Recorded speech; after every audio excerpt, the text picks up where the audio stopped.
अस्सलामुअलैकुम and welcome back to my YouTube channel clinical psychologist Bakhtawar Sheikh. उम्मीद करती हूँ कि आप खैरियत से होंगे। ऑनलाइन सेशंस की बुकिंग के लिए आप दिए गए नंबर के ऊपर रब्ता कर सकते हैं और फेस टू फेस सेशन के लिए आप मेरे क्लिनिक को विज़िट कर सकते हैं। डॉक्टर स्पेशलिस्ट हॉस्पिटल फैसलाबाद में सुबह 10 से लेकर 2 बजे तक एज अ क्लिनिकल साइकोलॉजिस्ट के तौर पे मैं वहाँ मौजूद हो सकती हूँ। आप मेरे क्लिनिक को भी विज़िट कर सकते हैं। अगर तो आप मेरे चैनल के ऊपर नहीं हो तो काइंडली मेरे चैनल को सब्सक्राइब कर लें और बेल नोटिफिकेशन को ऑन कर लें ताकि आपको आने वाली हर वीडियो मिलती रहे। आज की वीडियो में हम ये देखेंगे कि what is a narcissistic behaviour.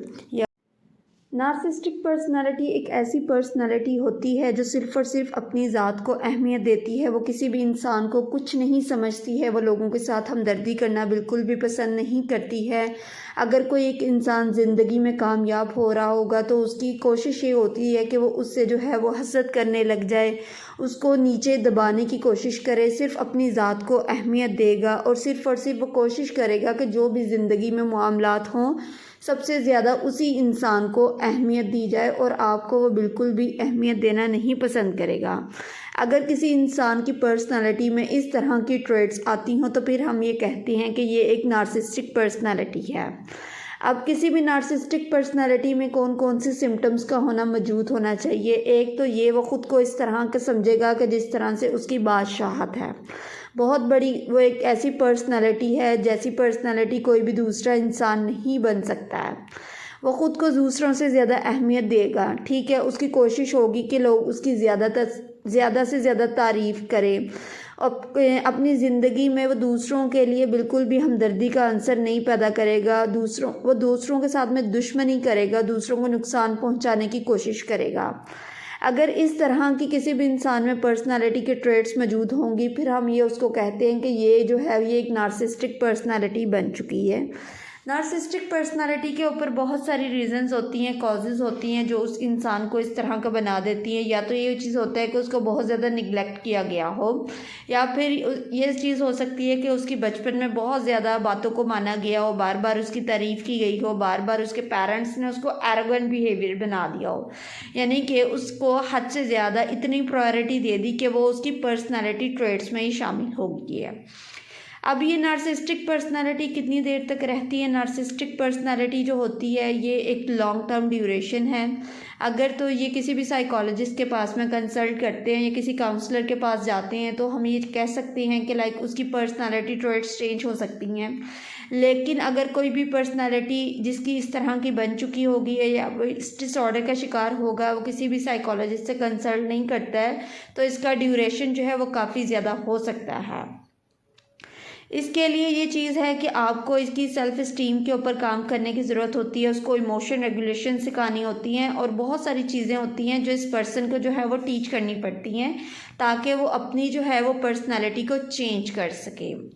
एक नार्सिसिस्टिक पर्सनालिटी को अपनी ज़िंदगी में किस तरह की चीज़ों का सामना करना पड़ता है। लोग उसको पसंद नहीं करेंगे, उसको बार बार क्रिटिसाइज़ किया जाएगा, वो क्रिटिसाइज़ को बिल्कुल भी कबूल नहीं कर पाएगा, उसको अपने इमोशंस को रेगुलेट करना नहीं आएगा, वो लैक ऑफ एम्पैथी होगा, उसको दूसरों के साथ हमदर्दी का मुजाहरा करना नहीं आएगा, उसे ये नहीं पता चलेगा कि कौन सा इमोशनली अटैचमेंट किसी भी पर्सन के साथ मैंने किस तरह से बनानी है। उसे इन बातों को भी समझ नहीं आ रही होती है क्योंकि उसकी पर्सनैलिटी ही एक ऐसी बन जाती है जिसमें उसको इन बातों का एहसास ही नहीं हो रहा होता है कि मैं दूसरों को नुकसान पहुंचा रहा हूं, क्यों पहुंचा रहा हूं, इसके पीछे क्या रीज़न है और मैं इसको किस तरह से ओवरकम कर सकता हूं। अब अगर कोई भी पर्सन इस तरह की पर्सनालिटी बन चुका है तो आप उसको किस तरह से डील करेंगे।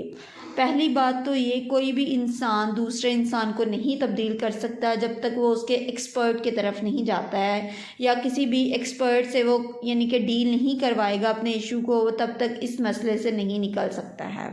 लेकिन कुछ चीज़ें ये आप यानी कि अगर आपके उस एक ऐसी आदमी जो आपकी ज़िंदगी में शामिल हो चुका है, आपने उसको किस तरह से डील करना है।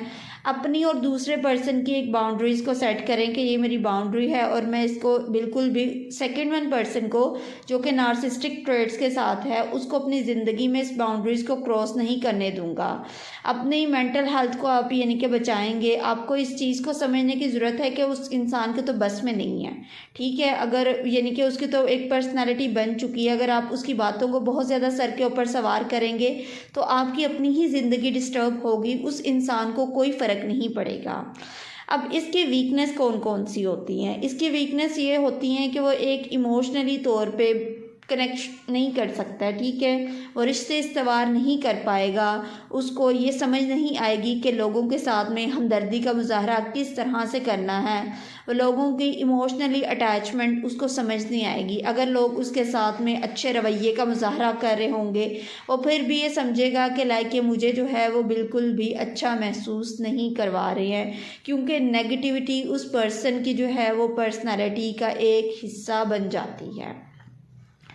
अब इस तरह के लोगों को किस तरह से सपोर्ट कर सकते हैं, उन लोगों को बताएं, या अगर आप ख़ुद भी इस डिसऑर्डर का शिकार हैं आप इसके बारे में इल्म हासिल करना शुरू कर दें। आप ये समझें कि मुझे जो है वो ज़रूरत है किसी न किसी काउंसलर की, किसी काउंसलर के पास जाएं, किसी साइकोलॉजिस्ट से कंसल्ट करें, अपने अंदर एक हमदर्दी के अंसर को पैदा करने की कोशिश करें। और दूसरा, इस चीज़ को समझने की कोशिश करें कि हाँ मेरे अंदर एक कमी है या मेरी एक ऐसी शख्सियत है जो लोगों के लिए नफ़ा बख्श नहीं है और मुझे इसको बेहतर बनाना है। अगर आप कोई गलती करते हैं तो इसको एक्सेप्ट करें कि हाँ मैंने अपनी ज़िंदगी में कोई गलती की है। अपनी ज़ात को अहमियत दें। अगर आपको ये लगता है कि हाँ मैं किसी चीज़ का शिकार हूँ और इलाज कराने में कोई मसला नहीं है, उम्मीद करती हूँ ये वीडियो आपके लिए काफ़ी हेल्पफुल होगी। ये वीडियो आपको किस तरह की लगी कमेंट करके ज़रूर बताइएगा। अल्लाह हाफ़िज़।